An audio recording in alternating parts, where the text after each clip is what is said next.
శ్రీమాత్రే నమః. సద్గురు జ్యోతిషాలయం వారి జూలై నెల రాశి ఫలితాలని గోచార ప్రకారంగా అన్ని వర్గాల వారిని దృష్టిలో పెట్టుకొని ప్రిడిక్ట్ చేస్తున్నాం అనమాట.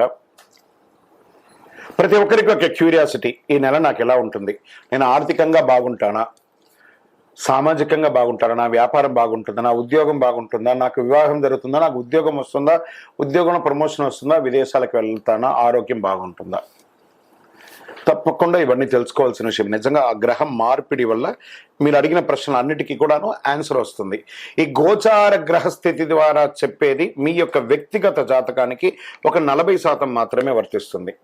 ఎందుకంటే మీరు పుట్టినప్పుడు ఒక లగ్నం ఉంటుంది, మీ టైం ప్రకారం ఆ నక్షత్రం ఉంటుంది. ఆ నక్షత్రానికి 4 పాదాలు ఉంటాయి, ఒక్కొక్క పాదానికినో ఈ రాశులన్నీ ఉంటాయి. కాబట్టి దాన్ని దృష్టిలో పెట్టుకొని ఒక రాశికి 9 పాదాలు, 9 రకాలుగా ఉంటుంది. కాబట్టి ఏ నక్షత్రం వారి పాద గుణాలను బట్టి ఆ జాతకం కూడా మారుతూ ఉంటుంది. సరే, ఈ జాతకం ఎవరు తెలుసుకోవాలి అని అంటే, మీ వృత్తి వ్యవహారాల్లో జీవితాల్లో కావలసినటువంటి మార్పులు ఏమైనా చేయాలనుకుంటే తెలుసుకోండి. మీ యొక్క వ్యక్తిగత జాతకంలో బాగా మళ్ళీ చెప్తున్నాను చూడండి, చదువుకు సంబంధించి ఇవన్నీ కూడా తెలుసుకోండి, వ్యాపారం సంబంధించి ఇవన్నీ తెలుసుకోండి. ఇల్లీగల్ సబ్జెక్ట్ గురించి దయచేసి మెసేజ్లు పెట్టకండి, కాల్ చేయకండి. నాకు చాలా అప్పులు ఉన్నాయండి, గొంతు వరకు నేను మునిగిపోయానండి, నాకు జాతకం చెప్పనంటే గొంతు వరకు మీరు మునిగిపోతే మళ్ళీ వ్యాపారమో ఉద్యోగం చేసి అప్పులు తెచ్చిన వాళ్ళకి అప్పు ఇవ్వండి, కానీ జాతకం చెప్తే మీ అప్పులు తీరిపోదు. 1. 2, మళ్ళీ ఈ యొక్క జాతకం అనేది బాగా గుర్తుపెట్టుకోండి, పడుతున్న వర్షానికి ఒక గొడుగు మాత్రమే, కానీ జాతకం జీవితం కాదు. మీ యొక్క వ్యక్తిగతమైనటువంటి జీవితాన్ని నమ్మండి, మీ వృత్తిని నమ్మండి, మీరు చేసే వృత్తిని దైవంగా భావించండి, మీ జీవితం బాగుపడుతుంది. జాతకం సపోర్ట్ మాత్రమే, నడుస్తున్నటువంటి రోడ్లో ఒక స్పీడ్ బ్రేకర్ మాత్రమే, కానీ ఆ రోడ్ని అయితే ఆపలేం భగవంతుడు.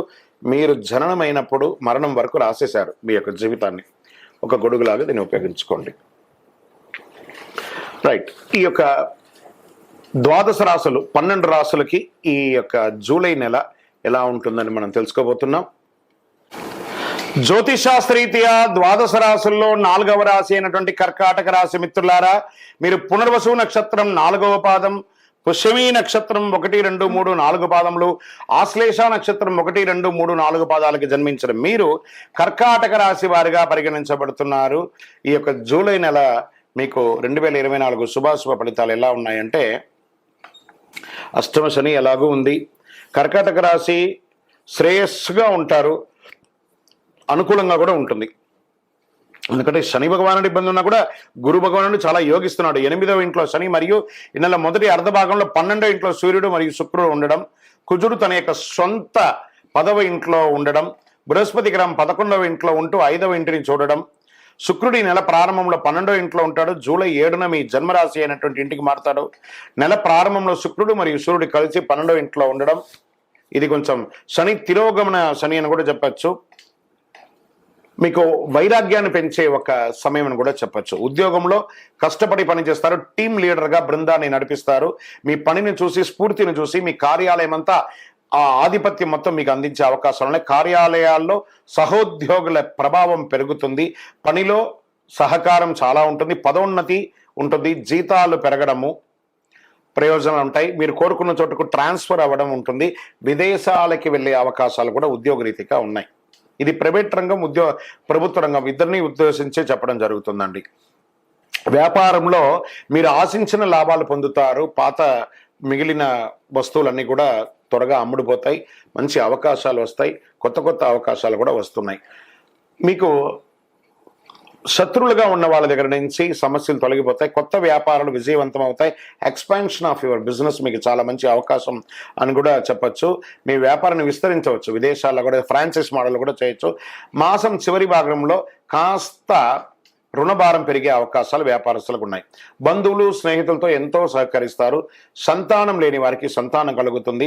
మాసాంతంలో బంధువులతో చిన్న సమస్యలు వచ్చే అవకాశం ఉంటుంది, ఓపిక పట్టండి. కోర్టు వ్యవహారాలు విజయమయ్యే అవకాశాలు ఉన్నాయి. భార్యాభర్తల మధ్య ఉన్న విభేదాలు రావచ్చు, ఎందుకంటే ఇది కొంచెం మాట పట్టింపు ఎక్కువ ఉన్నటువంటి సెన్సిటివ్ ఇష్యూ, కాబట్టి కూర్చొని మాట్లాడుకోండి. నూతన వస్త్ర ఆభరణాలు కొనుగోలు చేసే అవకాశాలు ఉన్నాయి. విందు వినోదాల్లో పాల్గొంటారు, అక్కడ మీ లిమిట్స్ దాటి ప్రవర్తించకండి. విందు వినోదాల్లో జాగ్రత్త. కొంతమందికి దేశం వెలువల పవిత్ర స్థలాలు, దేవాలయాలకి దర్శనం చేసుకునే అవకాశాలు కుటుంబంతో సహా ఉంటుంది. ఉద్యోగం చేసే స్త్రీలు, వ్యాపారం చేసే స్త్రీలకి ఇది ఒక మంచి సమయం చెప్పచ్చు. స్నేహితుల సర్కిల్ పెరుగుతుంది. సమాజంలో ఉన్నత స్థితి ఉన్న వారితో పరిచయాలు కూడా పెరుగుతుంది.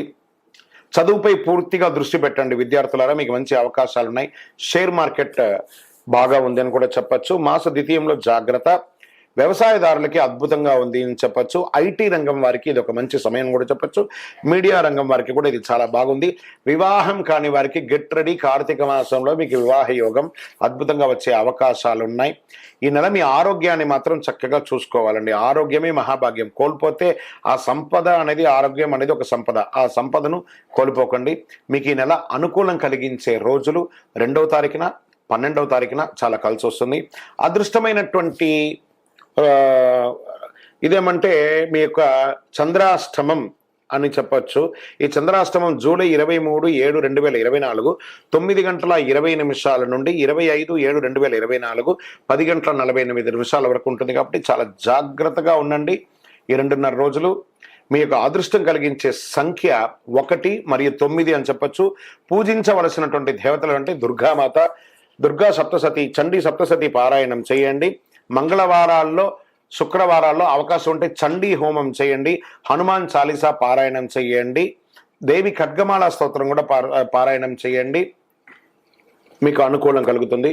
ఇంకను మీ యొక్క వ్యక్తిగత జాతకం తెలుసుకోవాలి అని అనుకుంటే మీ పరిసర ప్రాంతాల్లో ఉన్నటువంటి గురువులను సంప్రదించి వారిని గౌరవించి జాతకం తెలుసుకోండి. లేదా మా ద్వారానే తెలుసుకోవాలి అని అనుకుంటున్నారా, కింది నెంబర్కి మీ date of birth, time of birth, place of birth WhatsApp చేయండి. తప్పకుండా మీకు ఇస్తాం. కాల్ చేయకండి, వాట్సాప్ చేయండి. ఇంకనూ సకల దోషాలు తొలగి ఆనందంగా ఉండడానికి ఈ కరుంగాళి మాలను కూడా ధరించండి. మీ వయసు ఎంత ఉందో అన్ని దీపాలను వెలిగించండి. విజయోస్తు. శని వక్రగతి ద్వారా పొందే ఈ రాసులన్నీ కూడాను లాభం పొందుతాయి. కాబట్టి శని వక్రగతిని భయపడాల్సిన అవసరం లేదు. ఇందులో యూనివర్సల్గా ఒక పరిహారం ఉంది. ఏం చేస్తారంటే, నవగ్రహాలలో ఉన్నటువంటి శని భగవానుడు పశ్చిమ భాగంలో ఉంటారు. ఆ పశ్చిమ భాగంలో ఉన్నటువంటి ఆ నవగ్రహాలకి ఒక చిన్న బెల్లం ముక్క నైవేద్యంగా పెట్టండి. నువ్వులతో దీపం కరెక్ట్గా తీసుకుపోయి శని భగవాన్ పాదాల దగ్గర వెలిగించకండి. కొంచెం కింద దూరంగా పెట్టి నువ్వుల నూనెతో, ఆ నువ్వుల ఉంటుంది, ఒక చిన్న బ్లాక్ క్లాత్ తీసుకోండి, అందులో నువ్వులు వేయండి, దాన్ని ఉండగా కట్టండి. దాన్ని ఆ ప్రమిదలో పెట్టి నువ్వుల నూనెతో దీపం వెలిగించండి. దాంతో మీ వయసు ఎంత ఉందో అన్ని ఒత్తులు వేయండి.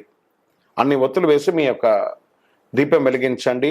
ఆ స్వామివారిని ఎలా ప్రార్థన, నీలాంజన సమాభాసం రవిపుత్రం యమాగ్రజం ఛాయా మార్తాండ సంభూతం తన్నమామి శనైశ్వరం కాకధ్వజాయ విద్మహే ఖడ్గహస్తాయ ధీమహి తన్నో మంద ప్రచోదయాత్. ఆయన దగ్గర ఏమేమి అడగచ్చు, ఆయన ఏమేమి మనకిస్తారు? దేహి మే బుద్ధి వైశిష్ట్యం, దేహి మే నిత్య యవ్వనం, దేహి మే పరమానందం, దేవదేవ జగత్పతే. శని భగవానుడికి అధిపతిగా ఉన్నటువంటి స్వామివారు అఖిలాండ కోటి బ్రహ్మాండ నాయకుడు శ్రీ ధర్మశాస్త్ర అయ్యప్ప స్వామి వారు. శని ప్రీతి, ఆయన ప్రార్థన చేస్తే శని ప్రీతి వస్తుందట. అలాంటి అయ్యప్ప స్వామి వారి 18 అవతారాల దేవాలయం మనం తిరుపతిలో నిర్మించాము. కపిల తీర్థానికి దగ్గరలో జీవకోన అనే ఒక ప్రాంతంలో జీవలింగేశ్వర స్వామి వారి సన్నిధానంలోనే ఈ అయ్యప్ప స్వామి వారి 18 అవతారాల దేవాలయాన్ని నిర్మించి ఉన్నాం ఆల్రెడీ. ఇంకనూ ఆ దేవాలయంలో 27 నక్షత్రాలకు 12 రాసులకు కూడా దేవాలయం నిర్మించబోతున్నాం. మీరు తిరుపతికి వచ్చినప్పుడు మన దేవాలయాన్ని దర్శనం చేసుకోండి. రైల్వే స్టేషన్ నుండి, బస్ స్టాండ్ నుండి ఒక 3 కిలోమీటర్ దూరంలోనే ఉంటుంది. మీరందరూ కూడా క్షేమంగా ఉండాలి. శని భగవానుడు చాలా మంచివారు, ఐశ్వర్యవంతుడు. శని భగవాను చూసి భయపడక శని అనకండి, శని భగవానుడు శనైశ్వరుడు అనండి. అనుగ్రహం పొందుతారు. విజయోస్తు. వందే మాతరం, వందే మాతరం, వందే మాతరం. వెంటనే గురు పౌర్ణమి రాబోతుందండి. 2024 జూలై 21వ తారీఖున, అంటే ఉత్తరాయణ కాలం గడిచి దక్షిణాయన పుణ్యకాలం వచ్చి పండుగలంతా ప్రారంభమయ్యే రోజులు, తొలి ఏకాదశి నుంచి స్టార్ట్ అవుతుందని కూడా చెప్తారు. ఈ నెల 21 జూలై గురు పౌర్ణమి వస్తుంది. దీన్ని ఆషాఢ శుద్ధ పౌర్ణమిగా భావిస్తారు. దీని గురువుల ఉపాధ్యాయుల యొక్క దినంగాను పిల్లల చేత పూజింపజేస్తారు. వేదవ్యాస పౌర్ణమి కూడా అంటారు. గురు పౌర్ణమి జరుపుకోవడం, ఈరోజు గురు పూజోత్సవం జరుపుకొని గురువులకు అందరికీ కూడా కానుకలు బహుమతులు సమర్పించి ఆశీర్వాదాలు పొందుతుంటారు. తమ యొక్క జీవితానికి మార్గనిర్దేశం చేసినటువంటి గురోరధికం మూలం గురోరంధకాలము, ఆ యొక్క నిర్మూలాన్ని చేసే, అంధకారాన్ని నిర్మూలన చేసేటువంటి వారు అంత మహానుభావులు. గురువుల పట్ల అదే గౌరవం అన్ని వేళలా ఉండాలి. వారి యొక్క వెనక కూడా మనం చెడుగా మాట్లాడకూడదు. వ్యాస మహాముని పుట్టినరోజు కాబట్టి ఆ రోజు అంతా కూడా వ్యాస పౌర్ణమి అంటారు. సూర్యోదయం వేళ ఉపవాసం ఆరంభించి చంద్రోదయం వేళ ఉపవాసం ముగిస్తూ, చంద్రోదయాన్ని చూసిన తర్వాత లేదా సాయంత్రం పూజలు ముగించిన తర్వాత ఉపవాసం. పూర్తి వ్యాసం ఎలా ఉంటుందంటే, ఈ యొక్క దీనిలో ఎలా ఉంటుందంటే, హిందూ మతంలో గురువులు భగవంతుడికి భక్తునికి మధ్య సంధానకర్తగా ఉంటారు. వేదవ్యాసుని మానవ జాతికి అంతటికీ మంచి ఆధ్యాత్మిక వారసత్వాన్ని మిగిల్చి వెళ్ళారు కాబట్టి ఆయన మానవాళికి అందరికీ గురువుగా భావిస్తున్నారు. వేదవ్యాసుని యొక్క పూర్వనామం కృష్ణ దైవాపయనుడు. వేదకాలపు సంస్కృతనంతా 4 వేదాల్లో ఆయన సంకలనం చేసి తర్వాత ఆయన వేదవ్యాసుడుగా పిలవడం ప్రారంభించారు. దక్షిణ భారతదేశంలో కొన్ని ప్రాంతాల్లో పూర్ణిమ వ్రతాన్ని ఆచరిస్తుంటారు. ఈ పర్వదిన సందర్భంగా ఆలయాల్లో ప్రత్యేక పూజలు, పౌర్ణమి నాడే సత్యనారాయణ వ్రతాలు చేయడం, గురు పూజలు చేయడం ఇవన్నీ చేస్తూ ఉంటారు. దక్షిణామూర్తి దేవాలయాల్లో చాలా అద్భుతమైనటువంటి పూజలు జరుగుతూ ఉంటాయి. అదేవిధంగా కొంతమంది షిరిడి బాబా దేవాలయాల్లోనూ చేస్తూ ఉంటారు. అన్ని గుడులలో కూడా ఆలయాల్లో ప్రత్యేక పూజలు చేస్తూ ఉంటారు. ఇది 3 రోజుల పండుగ కూడా చేస్తారు. అంటే ముందు రోజు పౌర్ణమి రోజు, పాడ్యమి రోజు, ఇలా 3 రోజులు కూడా చేస్తూ ఉంటారు. చాలా విశేషంగా ఉంటుంది. ఏదైనా గురు పౌర్ణమి రోజు గురువుని పూజించుకోవడం చాలా విశేషం. విజయోస్తు.